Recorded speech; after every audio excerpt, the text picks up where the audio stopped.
자, 그 다음에 이제 우리가 오늘부터 배울 거는 여기서 더 나갈 거예요. 물건은요. 자, 이제부터 집중을 해야 돼요. 민법에서 인정하는 물건이 있고요. 그 다음에 민법이 아닌 관습법에서 인정하는 물건이 있어요. 오케이? 그럼 둘 다 물건이에요. 물건에서 지금 가지가 쳐졌죠? 가지 치는 거를 보면서 항상 뿌리를 잃으면 안 돼요. 자, 그럼 민법에서 인정하는 물건은요, 두 가지로 나눠져요. 점유권과 그리고 본권으로 나눠집니다. 점유할 수 있는 권리겠죠, 점유권은. 근데 이건 중요하지 않으니까 다음으로 넘어갈게요. 본권이 있어요. 자, 본권은 또 두 가지로 나눠져요. 바로 소유권과 그 다음에는 제한 물권으로 나눠집니다. 그럼 소유권도 물권이죠? 물권이에요, 채권이에요? 물권이죠. 왜? 물권에서 가지쳐서 지금 왔잖아요. 그럼 물권인 거예요. 제한 물권, 불권이에요. 그렇죠? 여기까지 이해되셨죠? 소유권은 세 가지의 권능이 있다고 그랬어요. 첫 번째, 사용할 수 있고, 수익할 수 있고, 처분할 수 있는 권능 세 가지가 있다고 그랬어요. 맞나요? 내가 아파트를 샀어요. 내가 사용할 수 있죠? 내가 월세 전세 줄 수 있죠? 그럼 수익할 수 있다는 소리죠? 처분할 수 있죠? 내가 마음대로 팔 수 있어요. 그래서 세 가지의 권능이 있다. 사용, 수익, 처분. 그런데 제한 물권이 뭐냐? 자, 여기서 개념을 잘 잡아야 돼요. 굉장히 쉬워요.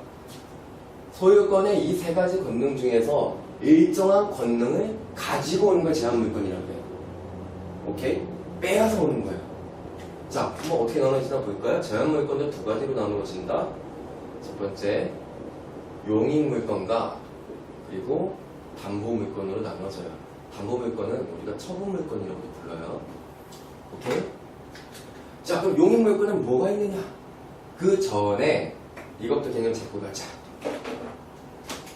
용익 물권은요, 소유권자의 사용하고 수익할 수 있는 권능을 빼앗아 오는 거예요. 오케이? 그리고요, 담보 물권은요, 이 처분할 수 있는 권능을 빼앗아 오는 거예요. 제한하는 거예요. 오케이? 여기까지는. 자, 그리고 한번 볼까요? 사실인지? 용익 물권은요, 순서를 어떻게 정해서 알려드릴까? 이렇게. 지상권과 지역권과 그리고 전세권, 대표적으로 이렇게 있습니다. 그리고요, 담보물권에는요, 유치권과 질권과 그리고 저당권이 있어요. 자, 이제부터 봐보세요. 용익물권 뭐라고 그랬어요? 사용하고 수익할 수 있는 권능을 제한한다 그랬죠. 진짜인가 볼까요?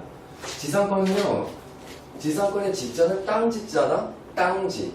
그러면은 이건 뭐겠어요? 땅을 사용할 수 있는 권리. 뭔가 그런 상상이 되지 않으세요? 예를 들어가지고요, 이제 앞에 계신 분이 여기 있는 땅이 마음에 드는 거예요. 그런데 이게 내 땅이 아니야. 근데 여기다 건물을 짓고 싶은 거예요. 여기다가 다가구 원룸 건물을 지어가지고 월세를 주면 너무 잘 될 것 같은 거예요. 상권이 너무 좋아. 옆에 삼성이 막 들어와 있고 임대수익이 보장되어 있어. 근데 내 땅이 아니야. 근데 그걸 꼭 이용해야 되겠어. 이랬을 때 그 땅 주인을 찾아가서 지상권 좀 설정해 주세요 할 수 있는 거예요.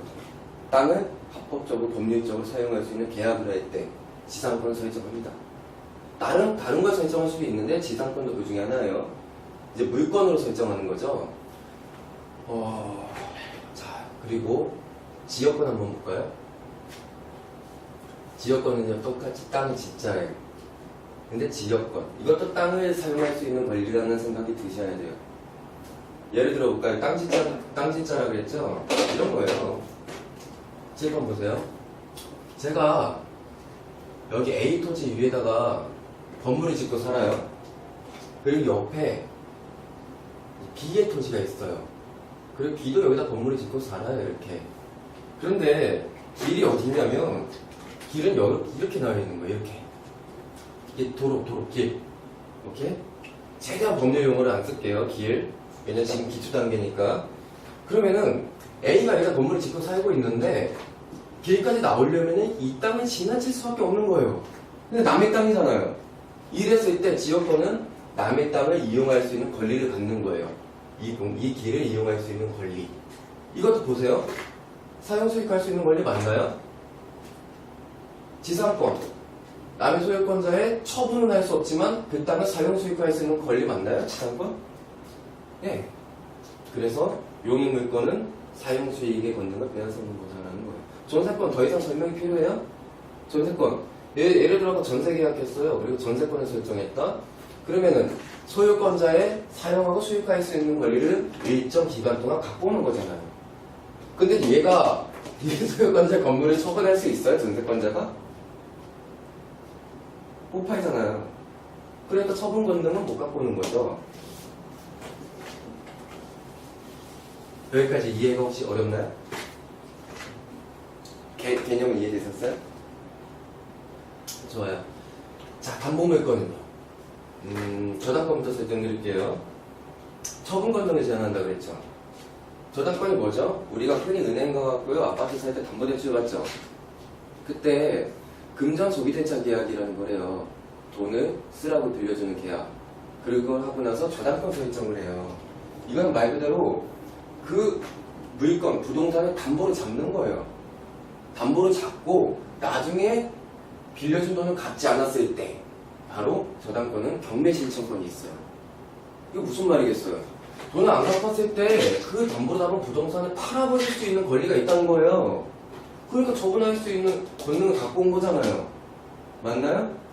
그래서 담보물권은 처분 권능을 갖고 온다라고 이해를 하시면 되고, 질권 같은 경우에는 뭐 전담포를 예를 들면 좋은데 굳이 중요하지 않으니까 넘어갈 것이고, 유치권. 유치권 설명 드려야 돼요. 유치권은 물권이에요. 맞나요?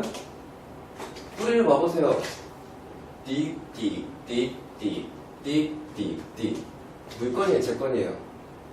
물권이죠. 유치권도 마찬가지예요. 유치권은요, 예를 들어가지고 이 땅이 있어요. 이 땅 위에다가 땅 주인이 건물 좀 지어달라고 건축업자한테 이야기를 하는 거예요. 얼마 줄 테니까 건물 지어달라고 하겠죠? 근데 건물을 다 지었는데 이 땅 주인이 갑자기 재무 상태가 악화되면서 돈을 줄 수가 없는 거예요. 뭔 돈을 줘야 돼요? 공사대금 줘야 되잖아요. 그랬을 때 건축업자가 자기가 지은 건물을 쇠사슬처럼 깡깡 묶어가지고 아무도 이용 못하게, 들어오지 못하게 잡고 있는 거예요. 그 누구에게도 대항할 수가 있어요. 물건은 대항력이 있다고 그랬잖아요. 유치권 물건이잖아요. 대항력 있어요. 배타성 있어요. 맞나요? 절대권이에요. 맞죠? 그렇기 때문에 유치권은 말 그대로 처분의 제약을 갖는단 말이에요. 내가 돈 받을 때까지 내가 마음대로 꽁꽁 묶고 있으니까 처분을 마음대로 못할 거 아니에요, 소유권자가. 그러니까 처분 권능을 갖고 오는 거예요. 근데 여기서 여러분들 배워야 될 게, 보세요. 유치권은요, 등기를 안 한다. 저번 시간에 제가 말씀드렸죠. 물건은요, 굉장히 강력한 힘을 갖고 있어요. 배타성의 절대권의 대항력도 있고 양도성이 있는데, 이 세 가지의 강력한 권리 때문에 반드시 제3자가 피해를 보지 않기 위해서 등기를 해서 알려줘야 돼요. 등기를 안 하면 물건이 아니에요. 그런데 예외적으로 유치권은 등기를 하지 않는데, 이건 무슨 소리일까요? 그래서 저번 시간에 기초를 잡는 게 굉장히 중요하다고 하면서 집중하라고 그랬던 게, 권리는요, 권리의 발생에 대해서 배운 적이 있어요. 권리의 발생. 이때 법률, 행위로 인해서 권리가 발생하기도 하고 법률의 규정에 의해서도 권리가 발생한다고 말씀을 드렸어요. 법률 행위는 뭐예요? 계약이에요. 계약. 사인과 사인끼리. 예를 들어서 계약을 했을 때 약속을 한 거죠. 약속을 함으로써 누군가한테 권리가 있고 또 누군가한테 의무가 생겨요. 뭐 돈 빌려주는 계약을 했다고 상상을 해보세요. 오케이? 그런데요, 규정은요, 계약을 한 적이 없어요. 일정한 법률적으로 정해놓은 요건이 발생했을 때 자동으로 권리가 발생하는 게 법률의 규정에 의해서 권리가 발생한다고 얘기를 하는 거예요.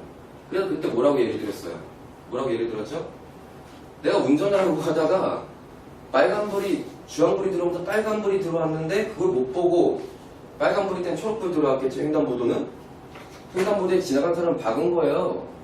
그때 횡단보도에서 박은 사람은 다치는 사람은 자동으로 권리가 생겨요. 손해배상 청구권이.